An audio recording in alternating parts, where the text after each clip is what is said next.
আজকে আমি একটা আমল বলি আপনাদেরকে। আমাদের জীবনে যত আমল করি, যত কথা বলি, যত কাজ করি, যত ব্যবসা করি, সমস্ত কাজগুলো আমার জীবন চলার গতিতে এবং আমার আখিরাতের জন্য আমি যত কাজ করি না কেন, প্রত্যেকটা কাজের বিনিময় আমি কিয়ামত পর্যন্ত সওয়াব পেতে চাই। কে কে রাজি আছে? কে আছো জীবনে অনেক গুনাহ করেছো, তওবা করতে চাও, রাত্রে একটু ওঠো, তওবা করো। আল মিন আফিয়াতিন, কে আছো আমার কাছে ক্ষমা চাও, আমার কাছে মাপ চাও, রাতের বেলা একটু ওঠো, 2 রাকাত নামাজ পড়ো, আমি আল্লাহর কাছে একটু ক্ষমা চাও। কে আছো রিজিকের সমস্যা, রাত্রে বেলা একটু ওঠো, একটু রিজিক আমার কাছে চাও। তুমি যদি বান্দা চাইতে পারো, আমি আল্লাহ তাআলার দেওয়ার দিক থেকে কোনো কমতি নাই। আব্দুল্লাহ ইবনে মুবারক রাহমাতুল্লাহ আলাইহির একটা কথা বলি। আব্দুল্লাহ ইবনে মুবারক রাহমাতুল্লাহ আলাইহি জগৎ বিখ্যাত একজন বুজুর্গ ছিলেন, ওলি ছিলেন, মুহাদ্দিস ছিলেন। তিনি যখন ইন্তেকাল করলেন, তার এলাকায় একজন কামার ছিল, কামারের কাজ করত। আব্দুল্লাহ ইবনে মুবারক রাহমাতুল্লাহ আলাইহির একজন বন্ধু স্বপ্ন যোগে দেখে আব্দুল্লাহ ইবনে মুবারক রাহমাতুল্লাহ আলাইহি জান্নাতের মধ্যে ঘোরাফেরা করে। ডাক দিয়ে বলে, ভাই আব্দুল্লাহ ইবনে মুবারক, দীর্ঘদিন যাবত একসঙ্গে হাদিসের দর্স দিয়েছি। ও আব্দুল্লাহ ইবনে মুবারক রাহমাতুল্লাহ আলাইহি, আপনি বলেন আল্লাহ আপনার সঙ্গে কেমন ব্যবহার করেছে? আপনি একজন বড় আলেম, আপনি অনেক বড় একজন মুহাদ্দিস, আপনি অনেক বড় একজন বুজুর্গ ব্যক্তি। আব্দুল্লাহ ইবনে মুবারক রাহমাতুল্লাহ আলাইহি সারা জীবন, তার শুরু জীবনটা ছিল একরকম, শেষ জীবনটা ছিল আরেক রকম। যখন আল্লাহর দ্বীনের বুঝ চলে আসছে, তামাম জিন্দেগিটা আল্লাহর দ্বীনের কাজে ব্যয় করেছেন। তার পাশে ছিল একজন কামারের বাড়ি, গরিব মানুষ, সারাদিন কাজ না করলে বিকেল বেলা সন্ধ্যাকালীন সময় বাসায় চাউল ঢোকে না। এমন ব্যক্তি আমাদের সমাজে আছে না নাই? সকাল বেলা বাইর হয়ে যায়, চালানটা হলো এই শরীর, চালানটা হলো হয়তো একটা কোদাল, চালানটা হলো মাত্র একটা ডালি বা হাজি বলেন। আমার ভাইরা, ওই কামার প্রায় সময় স্ত্রীকে ডাক দিয়ে বলতো, স্ত্রী গো, আমি যদি আব্দুল্লাহ ইবনে মুবারক রাহমাতুল্লাহ আলাইহির মতো ধনাঢ্য হতাম, তাহলে আমার জীবনটা, আমার জিন্দেগিটা আব্দুল্লাহ ইবনে মুবারকের মতো বানায় দিতাম। সারা রাত ইবাদত করতাম, সারাদিন রোজা রাখতাম, তার অনেক সম্পদ, কাজ করা লাগে না, কত ইবাদত করতে পারে, হাদিস পড়াতে পারে, কোরআন পড়াতে পারে, মানুষকে কত ইলম শেখাচ্ছে, তার কত আমল। কিন্তু আমি একজন গরিব মানুষ, আমার তো এই ভাগ্য হয় না। দিনের বেলা কাজ না করলে আমার সন্ধ্যাকালীন সময় বাসায় চাউল ঢোকে না।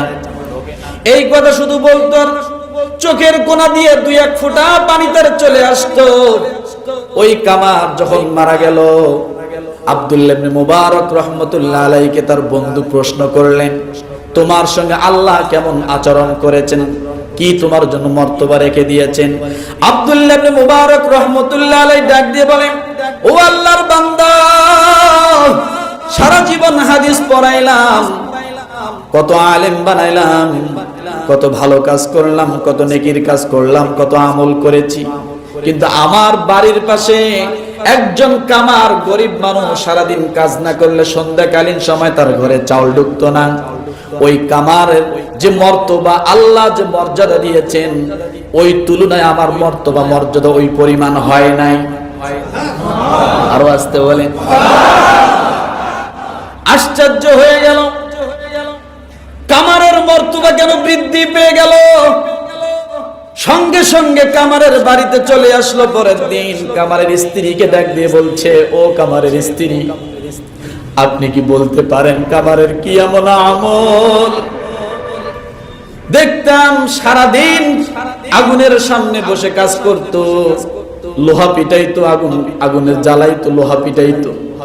এই কামারের কি এমন আমল? কোন আমলের বদৌলতে আল্লাহ তাআলা তো মর্যাদা বাড়িয়ে দিলেন? এই কথা শোনার সঙ্গে সঙ্গে কামারের স্ত্রী ডাক দিয়ে বলে, ভাই, তার তেমন কোনো আমল নাই, কিন্তু মাঝে মাঝে আব্দুল্লাহ ইবনে মুবারক রাহমাতুল্লাহ আলাইহির গল্প আমার কাছে করত, আর মনের মধ্যে আফসোস করত। আমার যদি কাজ না করা লাগতো, আমিও দিনের বেলা রোজা রাখতাম, সারা রাত ধরে তাহাজ্জুদ করতাম। এই আফসোসটাই তার ভিতরে করে। আল্লাহ ডাক দিয়ে বলে, কামার মনের মধ্যে আফসোস রেখেছো, আক্ষেপ রেখেছো, যা যা আমি আল্লাহ তাআলা তোমার মর্যাদা মর্তবা জান্নাতের মধ্যে আমি আল্লাহ বাড়ায়া দিলাম। আল্লাহ পারে কি পারে না? পারে কি পারে না? কি চিন্তা করেন চাকরি ছেড়ে দিয়ে যাইবে? কি চিন্তা করেন ব্যবসা বাদ দিবে? কি চিন্তা করেন? লেগে থাকেন। আল্লাহর ভান্ডারে কোনো কমতি নাই। আল্লাহর ভান্ডারে কোনো কমতি নাই। আল্লাহ সব সময় দেওয়ার জন্য বান্দার প্রতি প্রস্তুত। হাল মিন সাইলিন হাল মিন তাইবিন হাল মিন আফিয়াতিন হাল মিন মুস্তারজিকিন আলা কাযা হাত্তা ইয়াতলু আল ফজর। আল্লাহ পাক রব্বুল আলামিন নিম্ন আসমানের দিকে তাকাইয়া সমস্ত মানুষদেরকে ডাক দিয়ে বলে, হাল মিন সাইলিন, কে আছো আমার কাছে চাইবা? তোমার কি প্রয়োজন তুমি আমার কাছে চাও। হাল মিন তাইবিন, কে আছো জীবনে অনেক গুনাহ করেছো, তওবা করতে চাও, রাত্রে একটু ওঠো তওবা করো। হাল মিন আফিয়াতিন, কে আছো আমার কাছে ক্ষমা চাও, আমার কাছে মাপ চাও, রাতের বেলা একটু ওঠো, 2 রাকাত নামাজ পড়ো, আমি আল্লাহর কাছে একটু ক্ষমা চাও। কে আছো রিজিকের সমস্যা, রাত্রে বেলা একটু ওঠো, একটু রিজিক আমার কাছে চাও। তুমি যদি বান্দা চাইতে পারো, আমি আল্লাহ তাআলার দেওয়ার দিক থেকে কোনো কমতি নাই। কথা ঠিক কিনা? কিন্তু আমরা কিছু সংখ্যক মানুষ ইবাদত তো মোটেই করি না। কথা ঠিক কিনা? নামাজ পড়ি না, ইবাদত করার মতো সুযোগ আছে, করি না। কথা ঠিক কিনা? গত জুমায় একটা আমল দিয়েছিলাম, হাত উঁচু করে বলতে পারবেন বুকে যদি সাহস থাকে, কে এই আমলটা করছিলেন? 1 2 3 4। কি আমল দিয়েছিলাম? সুবহানাল্লাহি ওয়া বিহামদিহি আদাদা খালকিহি ওয়া রিদা নাফসিহি ওয়া জিনাতা আরশিহি ওয়া মিদাদা। এই বাক্য কয়টা কেউ যদি 3 বার করে পড়ে, তাহলে অর্ধেক দিন সমস্ত ওজিফার চেয়ে উত্তম। অর্ধেক দিন কি আমার ভাইরা, ছোট্ট একটা আমল 3 বার করে করবেন, তাই পারেন না, আর চাকরি ছেড়ে দিয়া মসজিদে যায় পড়ে থাকবেন, বিশ্বাস হয় না। কথা ঠিক কিনা? বিশ্বাস হয়? বিশ্বাস হয় না আমার ভাইরা। এই জন্য রব্বুল আলামিন বলেন, নবী আপনি বলে দেন, ইন্না সালাতি ওয়া নুসুকি ওয়া মাহইয়ায়া ওয়া মামাতি লিল্লাহি রাব্বিল আলামিন।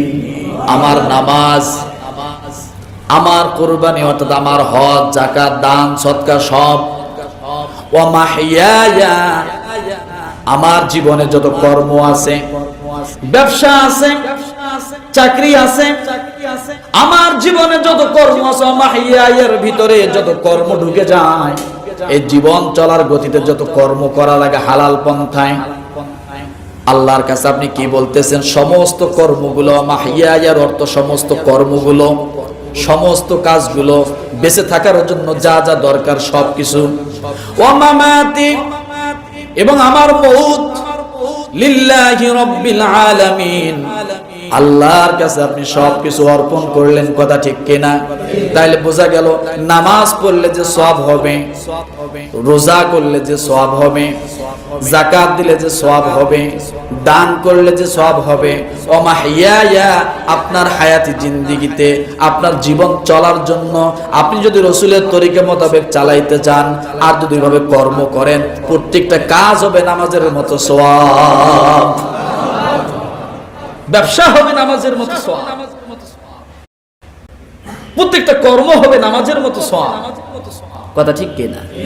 এই জন্য 4টা বিষয় এখানে নিয়ে আসছে, নামাজ, রোজা, হজ, যাকাত এবং আমার দুনিয়ার জীবনে আমার চলার ক্ষেত্রে যত কর্ম আমাকে করতে হয় এবং আল্লাহ সন্তুষ্টি যখন হয়ে যাবে, আল্লাহ যখন চাইবেন তখন যেন আমার মৌতটাও যেন ওই আল্লাহর দ্বীনের উপরেই কি হয়। আমি সব কিছু কার জন্য করলাম? এই যে আমার ভাইরা, এই কাজগুলো আমরা করতে পারবো না? কি বলেন, পারবো না? আমরা 5 ওয়াক্ত নামাজ সঠিকভাবে পড়ব। আপনি ঈশার নামাজ পড়েন, নিয়ত করেন তাহাজ্জুদের জন্য। না পারলেন, আপনি ঘুমায় পড়ছেন, আপনার তাহাজ্জুদের সওয়াব আল্লাহ আপনাকে দান করবে। আল্লাহ তো দিতে কমতি নাই, কথা ঠিক কি না? এই জন্য বলি, আমাদের জীবনে আজকে আমি একটা আমল বলি আপনাদেরকে। আমাদের জীবনে যত আমল করি, যত কথা বলি, যত কাজ করি, যত ব্যবসা করি, সমস্ত কাজগুলো আমার জীবন চলার গতিতে এবং আমার আখিরাতের জন্য আমি যত কাজ করি না কেন, প্রত্যেকটা কাজের বিনিময় আমি কিয়ামত পর্যন্ত সওয়াব পেতে চাই। কে কে রাজি আছেন? হাত নামান। রাজি আছেন? আমার ব্যবসাটাও যেন আমি যে করতেছি, এটার থেকেও যেন আমি মরার পরেও সওয়াব পাই। আমি যে চাকরি করতেছি আজকে গার্মেন্টসে, এই কাজটাও যেন আমি আমার মরার পরেও যেন আল্লাহ আমাকে পেনশন হিসাবে সওয়াব আমার কবরের ভিতরে দিতেই থাকে। সরকারি চাকরি করে 30 বছর, তারপরে যায় বেতন পায় আরো কত বছর, মরার আগ পর্যন্ত, কথা ঠিক কিনা? তা আল্লাহ আপনাকে কিছু দিতে চায়, নিবেন? নিতে চান? সেটা হোক দুনিয়ার কাজ, সেটা হোক আখিরাতের কাজ, যে কাজেই হোক না কেন। হাদিসের মধ্যে 2 ভাবেই আসছে, যে কাজেই হোক না কেন, যে কথাই হোক না কেন, দুনিয়াবি কথা হোক আর আখিরাতমুখী কথা হোক, আপনি একটা দোয়া পাঠ করবেন।